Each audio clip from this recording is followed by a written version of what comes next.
I'm an engineer by training and have an MBA. And I want to talk to you about archetypes. I know how that sounds. Stay with me.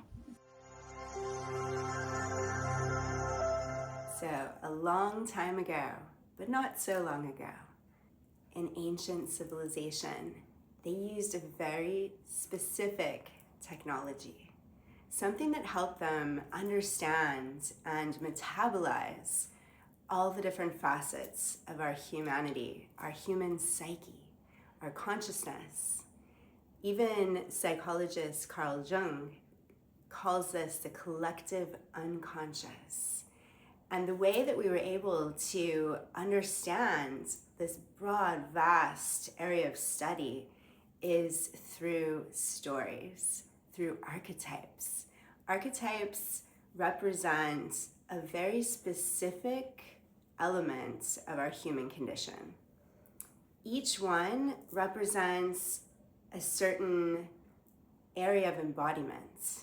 It could be our rage, it could be our beauty, it could be our capacity to connect as humans.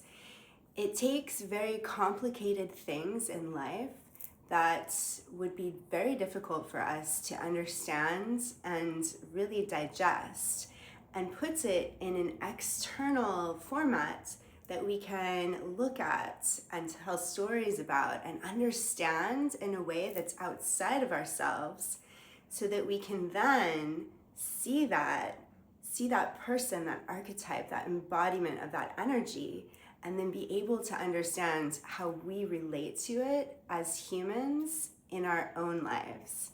So this is the technology of archetypes, and it seems like it's something that was so far ago, and from the ancient Greeks to the ancient Romans to indigenous cultures all over the world, humanity has had this technology. And the crazy thing is that you find similarities, very specific archetypal embodiments that are the same in different cultures around the world. They're just called different names.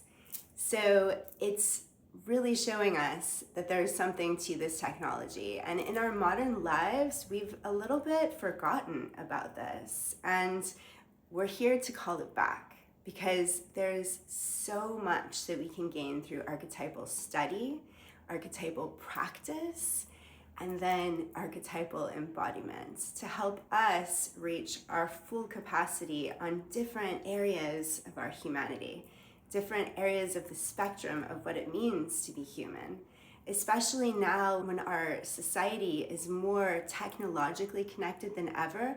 We're becoming more disconnected from what it means to be human and how we can connect with that part of ourselves. So I invite you to explore archetypes a little bit more with us. We are working with this technology a lot in Bindu, and our next opportunity to work with this is an archetype that is specifically called Kali, and she's a really beautiful, very fierce, very potent archetype that is a little bit scary, and some people are frightened of her. But when you dive into her fullness, you'll really see like how much she has to offer us in our modern life. And we'll be exploring that in the weekend immersion in Switzerland, in Champéry, specifically around thresholds. So we're diving into the biology, the psychology, and the science of thresholds, and pulling in Kali as the archetype to guide us through the weekends. So I hope that we see you there if you're invited and called to join us, and stay tuned for more archetypal embodiment from Bindu.